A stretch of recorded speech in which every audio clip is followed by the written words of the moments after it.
Hello बच्चों, let's read the question. Question says, let delta 1, delta 2, delta 3, and so on, delta k be the set of third order determinant that can be made with the distinct non-zero real numbers a1, a2, a3, a9, then k equals to 9 factorial.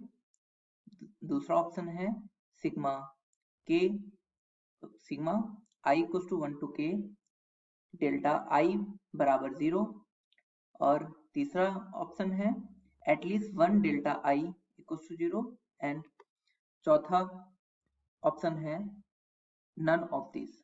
इस question को करने के लिए हम इस question का की concept समझते हैं। तो की कॉन्सेप्ट है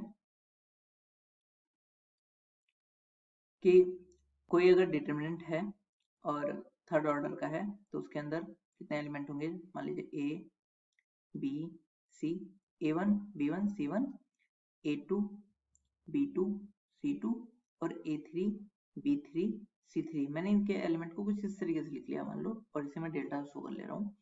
तो अगर मैं इसकी कोई एक कॉलम को दूसरी कॉलम से चेंज करता हूँ, मतलब इसको और इसको चेंज करता हूँ, तो क्या होगा, देखो b1 b2 b3 a1 a2 a3 और मान लेता हूँ ये डेल्टा 1 हो गया c1 c2 c3। तब क्या होगा कि जो डेल्टा 1 होगा वो माइनस होगा डेल्टा के, मतलब कि इसका साइन जो है वो बदल जाता है। ठीक है, तो अब इस क्वेश्चन को करते हैं। तो अगर ये इवन, अगर जैसे हमने ये दूसरी बार करेंगे तो माइनस माइनस प्लस हो जाएगा, अगर दो कोई कॉलम चेंज करते हैं तो। इसी तरीके से दो अगर कोई रो चेंज कर दें, पहले एक रो दूसरी रो से इंटरचेंज करें फिर दोबारा कर दें, तो अब तो प्लस हो जाएगा, एक बार करने पे क्या होगा माइनस। तो अब यहाँ पर क्या कह रहा है कि अगर ये 9 एंट्री से ही हमें पूरा डिटरमिनेंट बनाना है तो ऐसे के कितने बन पाएंगे, तो के कितने हो पाएंगे, ऐसे डिटरमिनेंट कितने हो पाएंगे। देखो एक एंट्री को चूज करने के बेस कितने हो जाएंगे 9, तो दूसरी एंट्रीज को टोटल एंट्री कितनी होंगी 9, और 9 ही हमारे पास कितने हैं एलिमेंट है। तो पहली एंट्री को चूज करने के बेस कितने हो जाएंगे 9, दूसरी को 8, तीसरी को 7, तो टोटल नंबर ऑफ वेज कितने हो जाएंगे।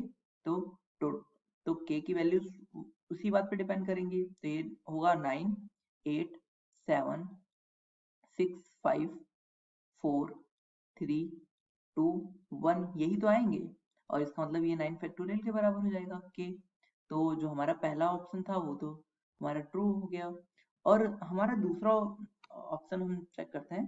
तो देखो होगा क्या कि हम ये मान लेते हैं कि डेल्टा ई हम लिखते हैं जिसमें कि नंबर ऑफ एक्सचेंजेस हैं, मतलब रो और इवन को एक्सचेंज किया है वो डेल्टा, जिसमें इवन एक्सचेंजेस किए हैं वो डेल्टा ई है, और डेल्टा ओ जिसमें ऑड एक्सचेंज किए हैं, नंबर ऑफ जो रो एक्सचेंज किए हैं वो ऑड है। तो ये क्या होगा कि यहाँ से डेल्टा ई बराबर माइनस डेल्टा ओ हो जाएगा। क्यों, क्योंकि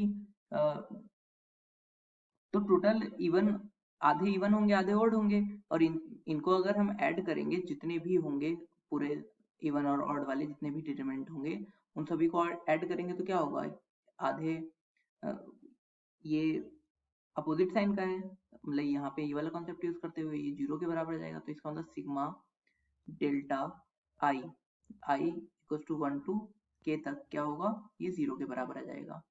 ठीक है, तो इसका जो पहला ऑप्शन क्या है, पहला इसका जो करेक्ट ऑप्शन हो जाएगा वो option number A and option number B हो जाएगा। Hope you understood it well, best of luck, thank you.